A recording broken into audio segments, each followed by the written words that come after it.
ए sexual reproduction, plant reproduction तो अच्छी तरह से हमने समझ लिया, लेकिन क्या होता है ह्यूमन रिप्रोडक्शन? मैं जानता हूं आप मुझसे ज्यादा अच्छी तरह से जानते हैं, लेकिन देखो पेपरों में वो वाली नॉलेज काम नहीं आएगी जो आपके दिमाग में है। पेपरों में किस तरह से परफॉर्म करते हैं, या जब कोई आपसे पूछता है तो आप उसको किस हिसाब से डिस्क्राइब करते हैं कि स्क्रेटम क्या होता है, कैस्टिकल्स क्या होती है। तो चलिए इस क्लिप के माध्यम से ये सारी चीजों को समझते हैं। तो अभी शुरू करें।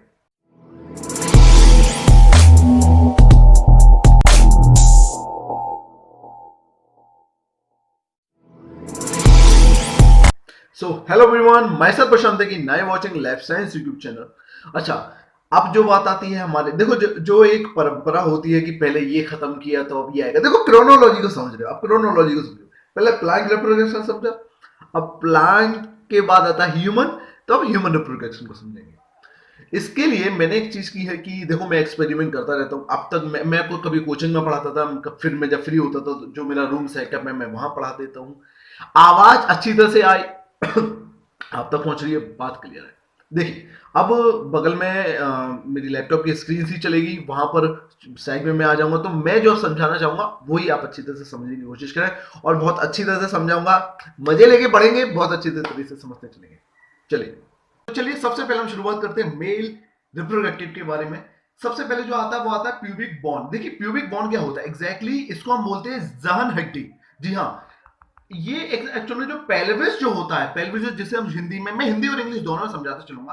पेल्विस जो कि एक होता है श्रोणि, इस श्रोणि में जो लेफ्ट और राइट जो कूला होता है, यानी कि हमारे जो निदाम जो होते हैं, हमारे जो मतलब इसे हम बैक साइड जो बोलते हैं, जिस पर हम बैठे हुए होते हैं, तो इनकी हड्डियों में ये यहां से अटैच होता है। एग्जैक्ट जो है, अब आप अच्छी तरह से डायग्राम के आप देखिए, डायग्राम में आप देखिए, तो यहां पर ये एग्जैक्टली एक दूसरे से जुड़ा हुआ होता है। प्यूबिक सिम्फोलिक में यहाँ पे शामिल भी होता है।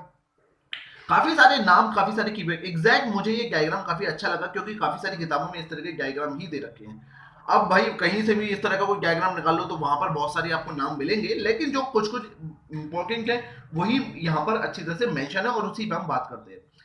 फीमेल में जो होता है, यानी कि अगर फीमेल में प्यूबिक बॉन्ड की बात करें, तो वहां पर जो मूत्र मार्ग जो होता है, मूत्र मार्ग वो एक स्पंज द्वारा कवर किया जाता है। कहां पर? प्यूबिक बॉन्ड पर। ये आप अच्छी तरह से देख पा रहे हैं। So this is the sign of the pubic bone. दूसरा जो होता है वो आता है डक्ट डिफरेंस। डक्ट डिफरेंस क्या होता है? हम इसे वॉस डिफरेंस भी बोलते हैं। वॉस डिफरेंस यहां पर एक्चुअल में होता है क्या? वॉस डिफरेंस एक तरह का, हम इसको और ज्यादा अगर वैसे समझे तो ये एक तरह का स्पर्म डक्ट है। स्पर्म डक्ट, जी हाँ, यहां पर ये जो पाइप जो आपको दिख रहा है, जो डक्टस डिफरेंस या फिर हम वॉस डिफरेंस बोल देते हैं, यहां पर एक्चुअल में जो एपिडर्मिस ट्यूब जो होता है वो इजैकुलेशन डक्ट यानी कि स्खलन, वीर्य स्खलन, इसी पाइप की वजह से, यानी कि इसी ट्यूब की वजह से, इसी के हेल्प की वजह से होता है।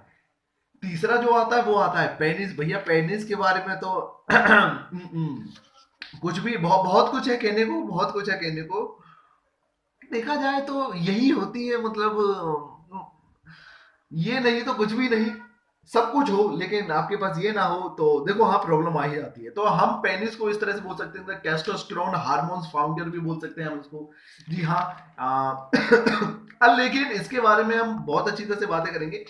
इसके जो आता है वो आता है नेक्स्ट, जो है स्पंजी यूरेथ्रा। देखिए स्पंजी यूरेथ्रा एक्चुअल में जो है वो एक मूत्र मार्ग है। एग्जैक्टली वो क्या है? एक तरह का मूत्र मार्ग। आप बीच में देख पा रहे हैं एग्जैक्टली द पाइप, यही जो है हमारा। मैं इसकी थोड़ी और इंक्रीज कर देता हूँ, लाइक आप अच्छी तरह से नहीं, इतना ज्यादा हो जाएगा, इतना ज्यादा हो जाएगा। इसको मैं कम ही करने दे देता हूँ, है ना, स्क्रीन से बाहर चला जाता। हाँ अब सेट है। चलिए, सबसे पहले आता है spongy urethra. Spongy urethra exactly क्या है? मूत्र मार्ग है। साथ के साथ इसको नोट करते चलिए, ये 15 सेंटीमीटर लंबा होता है। कितना होता है? 15 सेंटीमीटर लंबा। और आउटर डक्ट तक, यानी कि बाहर तक, यानी कि बाहर मूत्र मार्ग तक, वहां पर जब आप यूरिन यानी टॉयलेट करने जाते हैं तो आउटर एरिया तक इसकी जो लेंथ होती है वो फैला हुआ होता है। कितना होता है? 15 सेंटीमीटर तक लंबा होता है। नेक्स्ट जो आता है, अब मैं थोड़ी इसकी जो विड्थ है थोड़ी कम कर लेता हूँ, क्योंकि बाकी का जो नेक्स्ट नहीं आता। चलिए, प्यूबिक बॉन्ड हो गया, डक डिफरेंस हो गया, यानी कि वास्ट डिफरेंस हो गया, और पेनिस हो गया है। पेनिस के बारे में कुछ ज्यादा ऐसा बताने खास लायक है नहीं, और आप में से ज्यादा ही जानते हैं। पेनिस के बारे में सब अच्छे जानते हैं, क्योंकि सबके पास होता है। मतलब मेल के पास नॉट फीमेल के पास, ठीक है ना। एक एक करके देखिए, टू बी मेच्योर, आप भी समझदार हैं, हम भी हैं, तो देखिए कोई दिक्कत नहीं आनी चाहिए, जैसे है वैसे इस तरह से समझते चलते हैं। चलिए सबसे अब आता है, वो आता है सेमिनल वेसिकल्स। सेमिनल वेसिकल्स क्या होता है, यहां पर ये काफी इंपॉर्टेंट है। यहां पर ये इसको हम बोलते हैं यहीं पर एक्चुअल में वीर्य बनता है। सेमिनल वेसिकल्स में ही ये कहा जाता है कि यहां पर वीर्य का ही निर्माण होता है। और कितना होता है, 70% योगदान को अगर मैं इस तरह से कहूं, 70% जो योगदान होता है वो होता है सेमिनल वेसिकल्स के द्वारा। सेमिनल वेसिकल्स में यहीं पर होता है, इसे सेमिनल ग्लैंड भी बोलते हैं एक्चुअल में। अब ग्लैंड यहां पर आपको समझ में आ रहा है, ग्लैंड यानी कि ग्रंथि। ग्रंथि कौन कौन सी होती है, हमारे ब्रेन की उस पर भी होती है, यानी कि पिट्यूटरी ग्लैंड भी होते हैं। तो हार्मोन्स रिलीज करने में काफी हेल्पफुल होते हैं। तो आप समझ पा रहे हैं कि किस हिसाब से वर्क करता है। सेमिनल ग्लैंड पर ही वीर्य का निर्माण होता है। कहां पर होता है, सेमिनल वेसिकल्स। अब आउटर को हम क्या बोलते हैं, सेमिनल वेसिकल्स बोलते थे। एग्जैक्टली सेमिनल्स के अंदर क्या है, सेमिनल ग्लैंड है। वीर्य को बनाता है, कितना बनाता है, कितना योगदान होता है, 70%। एग्जैक्ट जो है वही मैं आपको लेके चलने की कोशिश करूंगा। ज्यादा उसमें कुछ है नहीं है, नॉर्मल नॉर्मल कीवर्ड है, आप आसानी से लिख सकते हैं। नोट्स मेरे ब्लॉग साइट में आपको अच्छी तरह से अवेलेबल हो ही जाएंगे, वहां पर आप जाके लिंक उसकी कहां होगी, डिस्क्रिप्शन बॉक्स में भी होगी। डिस्क्रिप्शन बॉक्स में कौन कौन सी लिंक है, इंस्टाग्राम की है, फेसबुक की है, व्हाट्सएप से आप जुड़ना चाहते हैं वहां उसकी भी लिंक है, टेलीग्राम से जुड़ना चाहते हैं वहां पर भी है। तो चलिए अब आप अच्छी तरह से देख ही पा रहे होंगे कि पूरा सेटअप चेंज हो चुका है। एक्चुअल में यार ये बात इसलिए होती है कि कई बार साउंड काफी खराब आ जाता है, कुछ लोगों का डिस्टर्बेंस आ जाता है। और मेरी कोशिश हमेशा ये रही है कि विदाउट एनी डिस्टर्बेंस आप लोगों तक नॉलेजेबल कंटेंट पहुंचे।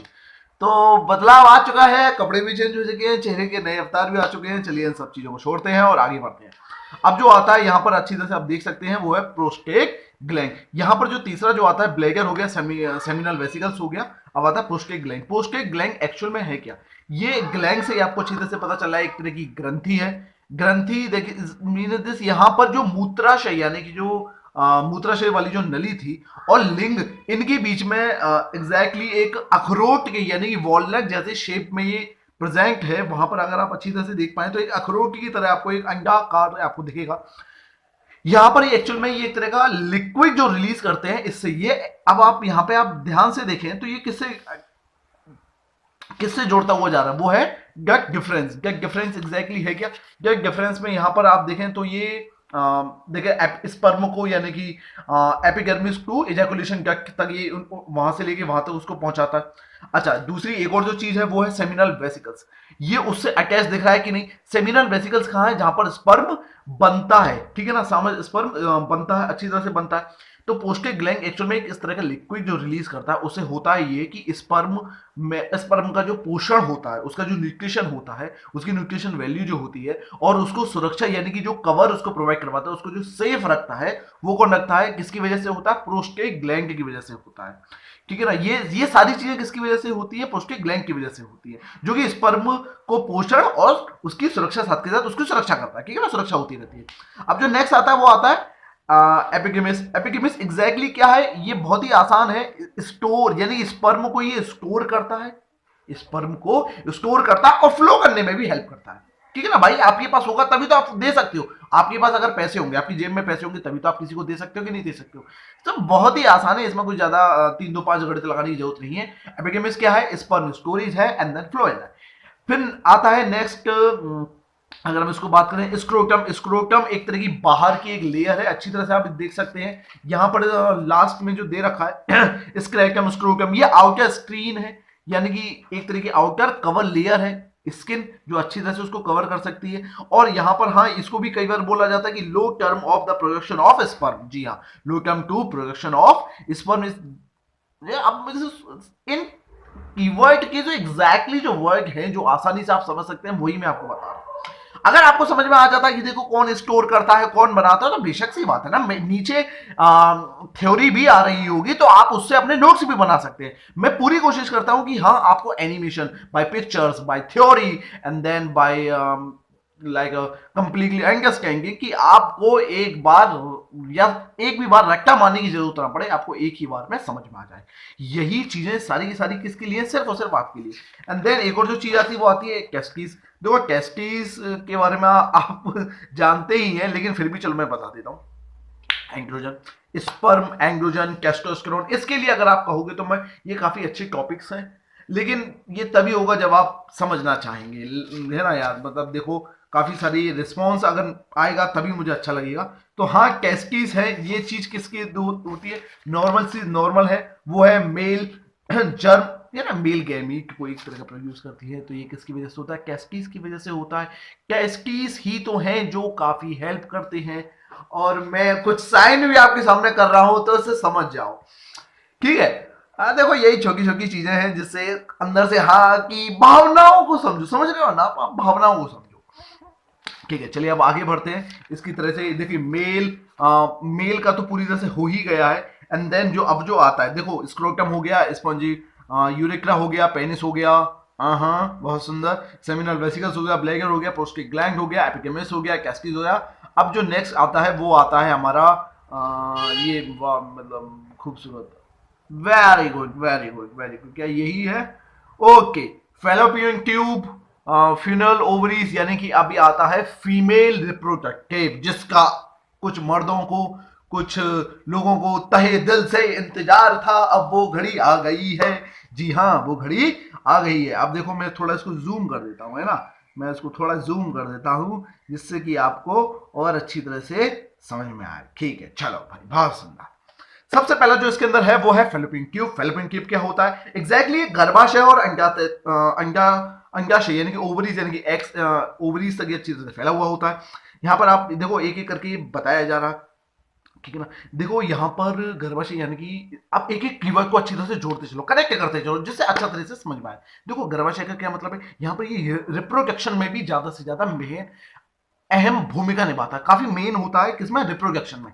अब देखो क्योंकि गर्भाशय से रिलेटेड, तो गर्भाशय से अंडाशय तक फैला हुआ होता है, तो गर्भाशय यानी कि ये प्रेगनेंसी ट्यूब भी हम इसे बोल सकते हैं, काफी इंपॉर्टेंट होता है। अब दैट्स द रीजन कि ये फर्टिलाइज एग में भी काफी हेल्प करेगा, सिंपल सी बात है, क्योंकि किससे रिलेटेड है ये, कहां तक है, गर्भाशय से रिलेटेड है, तो रिप्रोडक्शन तो है ही है। तो यहाँ पर ये फर्टाइल एग का भी अच्छे से प्रोडक्शन कर सकता है। तो हाँ, एक एक करके कनेक्टिविटी करते जाओगे तो अच्छी तरह से समझते जाएगा। फिर ओवरीज के बारे में क्या बताना, ओवरीज तो आप अच्छी तरह से जानते ही हैं, यहाँ पर अच्छी तरह से साइन है। चलो एक एक करके हम और अच्छी तरह से समझते चलेंगे। जो मेन है, जो पेपर में कई बार पूछ लिए जाते हैं, वो मैं आपको अच्छी तरह से बता देता हूं। नेक्स्ट आता है यूरेक्रस होता है। यूरेक्रस क्या होता है, मूत्राशय से मलाशय, अच्छी तरह से सुन लिया, मूत्राशय से मलाशय यानी कि एनाल एरिया तक।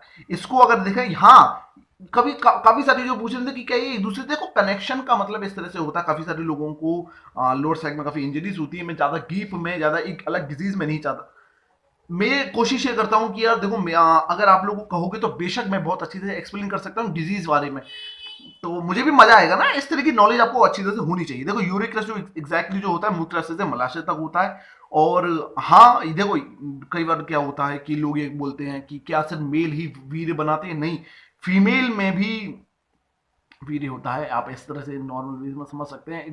मैं ज्यादा डीप में ज्यादा इस तरह से नहीं समझा सकता बिकॉज ये फीमेल का है, लेकिन हाँ जो पेपर से रिलेटेड है नीचे थ्योरी अच्छी तरह से मैंने टाइप करके दे दी है, और आप अच्छी तरह से मेरी वॉइस को समझने की कोशिश करें।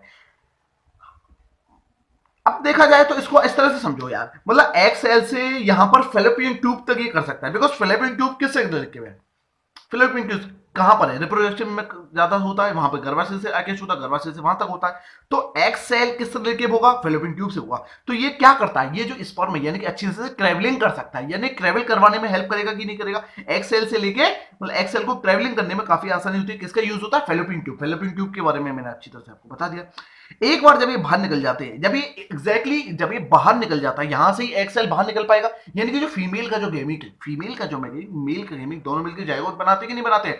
अब यहां से जब एक बार यहां से वो निकल जाता है तो क्या होता है, इसके बाद फर्टिलाइजेशन की जो प्रोसेस है वो स्टार्ट होती है। अब आप अच्छी तरह से समझ पा रहे हैं, जो काफी सारी लड़कियों को प्रॉब्लम जो होती है वो क्या है कि यूरेक्टस की वजह से भी होती है, फेलोपियन ट्यूब की वजह से भी होती है। तो कौन सा ऑर्गन कब दिक्कत दे जाए, भाई किसी को परेशानी ना हो, तकलीफ किसी को नहीं होनी चाहिए। लेकिन हाँ देखो जो भी जैसा है, भगवान ने कई बार इस तरह की प्रॉब्लम में आ जाती है, लेकिन चलिए कोई बात नहीं। हमें हमें अपने आप को जिस प्रकार से अंडरस्टैंड करना चाहिए वो है कि यूरेकस किस में आता है, मूत्राशय से मलाशय तक होता है। एक्सेल अच्छी तरह से ट्रेवलिंग कर पाते हैं फेलोपियन ट्यूब की वजह से, और एक बार जब ये बाहर निकल जाते हैं तभी फर्टिलाइजेशन की प्रोसेस अच्छी तरह से वर्क कर सकती है। चलिए अब जो आता है वो आता है सर्विक्स। सर्विक्स क्या है, एग्जैक्टली 2 इंच का होता है, एग्जैक्टली 2 इंच होता है। ट्यूबुलर जो इसके साइज होता है, यानी कि जो साइज है तो वो ट्यूबुलर फॉर्म में होता है। एंड देन देखिए, अब आप ध्यान से इस डायग्राम को अच्छी तरह से समझिए जो मैंने सर्विक्स है। अब यहां पर जब जब जब अब देखो जो डीप है वही मैं अच्छी तरह से आपको समझाऊंगा। ये कई बार यूट्यूब वाले कोई भी नहीं बताता, वो सिर्फ आपको बता देते, बोल देते हैं, मोस्ट ऑफ स्कूलों में भी नहीं पढ़ाया जाता। लेकिन मैं भी अपने आप पे काफी कंट्रोल की, कई बार लोगों को ऑकवर्ड लगने लगता है, पर कोशिश ये है कि आपको पढ़ने में मजा भी आए। देखो फीमेल का मर्दों को मजा आएगा, मेल का पढ़ने में फीमेल को भी मजा आता है। ओके क्या बोलूं मैं, आगे चलो कोई नहीं कोई नहीं। तो सर्विक्स में एग्जैक्टली क्या होता है कि जब बच्चे का मतलब जब बच्चा पैदा होता है तो उस वक्त किसका चौड़ा होना जरूरी है। कई बार आपने देखा होगा ऑपरेशन के वक्त में इस तरह की हालत पैदा हो जाते हैं। तो यहां पर आप देखें जो सर्विक्स वाला जो एरिया है, यानी कि यहां पर जो एग्जैक्टली जो एरिया है, यही अगर चौड़ा होगा तभी तो बच्चा निकल पाता है कि नहीं निकल सकता है। नली तो यही है, समझ रहे हो, ठीक है ना। उसके बाद आता है वजाइना। ओहो, मतलब ये बताने की जरूरत है तुम्हें, है जरूरत तुम्हें है, तुम मुझसे ज्यादा जानते हो इस चीज के बारे में, यानी कि इसको हिंदी में बोले तो योनि बोलते हैं। अच्छा, उसके बाद आता है वॉल्व। ये भी एक तरह का यानी कि आउटर यौन अंग है, आउटर यौन अंग है। ये जो नहीं आते, मोस्ट ऑफ जो पूछा जाता है सर्विक्स पूछा जाता है, यूरिकस पूछा जाता है, और अगर बात करें फेलोपियन ट्यूब के बारे में, ये 3 काफी स्पेसिफिक टॉपिक्स कई बार एमसीक्यू में पूछ लिए जाते हैं, एक एक नंबर के क्वेश्चंस में भी आ जाते हैं, और पेपर में इस तरह के क्वेश्चंस आते हैं। अगर मैं मेल की बात करूं तो प्यूबिक बोन से रिलेटेड आएगा, मैं दिखा दूं, कहां गया, ये देख रहा हूँ हाउ ऑर्गेनाइज, पूरा नहीं आएगा। चलो मैंने मतलब स्क्रीन रिकॉर्डर से इस तरह से करने की कोशिश कर रहा हूँ मैं। चलो तो कौन कौन से मेल में आता है, प्यूबिक बोन पूछ लिया जाता है, डक स्पर्म पूछ लिया जाता है, हाँ स्पॉन्जी यूरेथ्रा पूछ लिया जाता है, सेमिनल वेसिकल्स पूछ लिया जाता है, प्रोस्टेट ग्लैंड पूछ लिया जाता है। इससे ज्यादा कुछ नहीं पूछा जाता है, बिकॉज प्रोस्टेट ग्लैंड आपको अच्छी तरह से बताया मैंने, यहाँ पर एक तरह का लिक्विड वो जनरेट करता है, जैसे कि स्पर्म को पोषण और सुरक्षा मिल जाती है। अगर हम बात करते हैं स्पंजी यूरेथ्रा की, स्पंजी यूरेथ्रा 15 सेंटीमीटर लंबा तो होता ही होता है, एंड देन मूत्र मार्ग का सबसे लंबा हिस्सा है, और मतलब काफी मूत्र मार्ग तक आगे तक ये अच्छी तरह से कवर होता है, क्योंकि उस अटैचमेंट को आउटर मूत्र मार्ग भी वहीं तक फैला हुआ होता है। रिवीजन अच्छी तरह से करते चलो। डेक्टस डेक्टस स्पर्म यानी कि वॉस डिफरेंस जो है वो भी ये क्या है, यहाँ पे स्पर्म जो है वो epidermis to ejaculation duct, ejaculation, अब आप अच्छी तरह से समझ पा रहे हैं। यहाँ पर कोई से भी प्रॉब्लम होती है, इजैकुलेशन यानी कि वीर स्खलन, तो कई बार जो मेल के अंदर जो प्रॉब्लम होती है वो कई बार इस चीज में होती है, तो वॉस डिफरेंस की एक प्रॉब्लम आ जाती है, क्योंकि वहां पर एक दूसरे से ट्रेवलिंग नहीं हो पा रही, कनेक्टिविटी नहीं बैठ पा रही, वीर बन रहा है लेकिन आगे नहीं पहुंच रहा। वीर बन कहाँ रहा है, सेमिनल वेसिकल्स में बन रहा है। किसमें बनना है, सेमिनल वेसिकल्स में बनना है। 70% योगदान होता है। एक एक चीज को एंड टू एंड समझो, कीवर्ड के समझो, कौन करता है क्या करता है, अच्छी तरह से मैंने आपको बताया। तो ये एक दूसरे से अटैचमेंट होते हैं, ठीक है ना। ये इसी तरह से अब स्क्रोटम क्या होता है, आउटर लेयर होती है, टेस्टिस किस प्रकार से, एपिडर्मिस क्या होते हैं, पोस्टेट ग्लैंड क्या होते हैं, वॉस डिफरेंस क्या होते हैं, स्पॉन्जी यूरेथ्रा क्या होता है, सेमिनल वेसिकल्स क्या होता है, ब्लैडर क्या होता है, मूत्र को स्टोर करता है, जाते जाते मूत्र को स्टोर वहीं पर होता है। किडनी का मतलब नहीं, वहां पर क्या है कि एकदम किडनी में वही है, ब्लैडर आपको अच्छी तरह से बताया, एक्सक्रीशन सिस्टम में भी मैंने आपको अच्छी तरह से बताया, रेस्पिरेटरी सिस्टम, सर्कुलेशन सिस्टम, ये मैंने अच्छी तरह से आपको समझाए। चैनल पे जाओगे तभी तो समझ में आएगा, ठीक है ना। तो ये सारी जो डायग्राम आपकी अच्छी तरह से आप आंखों के सामने आई चुकी हैं। तो यार चैनल को मतलब समझ रहे हो, अब जो बहुत ही अहम काम जो है वो है ये है कि चैनल को लाइक करना है, शेयर करना, सब्सक्राइब करना है। आई होप कि मैंने जितना भी आपको पढ़ाया होगा, नीचे देखो, सुनो मेरी बात, जो अब जो बात आ जाती है वो आ जाती है कि एक मिनट खोल लो, हाँ चलो, अब जो बात आ जाती है वो सबसे अहम जो बात ये आती है कि देखो, कोशिश क्या है, नीचे थ्योरी लिखी आ जाएगी, बगल में पिक्चर लिखी आ जाएंगी, और मैं आपको अच्छी तरह से एक्सप्लेन कर दूंगा। लेकिन ये चीजें सर की सब कब काम आएंगी, जब आप लाइक करेंगे, जब आप शेयर करेंगे, जब आप अपने दोस्तों से शेयर करेंगे, तो उनको भी भला होगा, आपका भी भला होगा। पहली बात कि आप नॉलेजेबल कंटेंट शेयर कर रहे हैं। दूसरी बात, लाइक करेंगे तो मुझे अच्छा रिस्पॉन्स मिलेगा कि हाँ, लोगों को मेरी पढ़ाया हुआ नॉलेजेबल कंटेंट समझ में आ रहा है। मैं बहुत ही आसान भाषा में, कई बार मैं सोचता हूँ कि कैसे और आसान भाषा में समझा सकता हूँ। यूट्यूब पे बहुत सारी ऐसे फालतू की चीजें हैं जो अवेलेबल हैं, और लोग उनको देखने के बाद भी नॉलेजफुल कंटेंट आपको नहीं मिल पाता। कोशिश मेरी ये रहती है कितना छोड़ के मैं समझा सकूं। 10-10 12-12 घंटे की, 2-2 3-3 4-4 घंटे की क्लासेस हैं, समझ में आ नहीं रहा, क्या फायदा। कोशिश मेरी ये रहती है कि कम से कम समझाऊं, लेकिन अच्छे से समझ में आए, फनी वे में आए, अब चेहरे में मुस्कान आती रहेगी। कुछ अब तो मैं नए नए तरीके भी इस्तेमाल कर रहा हूँ, इस तरह की चीजें इस्तेमाल कर रहा हूँ, मीम्स भी बीच में डाल देता हूँ मैं। ये किस लिए है, सिर्फ और सिर्फ आप लोग के लिए, आप लोगों के लिए। आपको अच्छा लगेगा, बहुत बढ़िया लगेगा। फीडबैक जरूर देके जाइए, कमेंट सेक्शन में कह के जाइए, बोल के कि भाई हमें ये चाहिए, हमें वो चाहिए, तभी तो मजा आएगा। मुझे भी अच्छा लगेगा कि हाँ आप लोगों तक मेरी आवाज पहुंच रही है। So thank you so much for watching. अच्छा लगे तो जरूर लाइक करिए, बुरा लगे तो डिसलाइक करने से पहले एक बार कमेंट करिए, फीडबैक दीजिए, मैं उसको सुधारूंगा और जरूर। तो थैंक यू सो मच।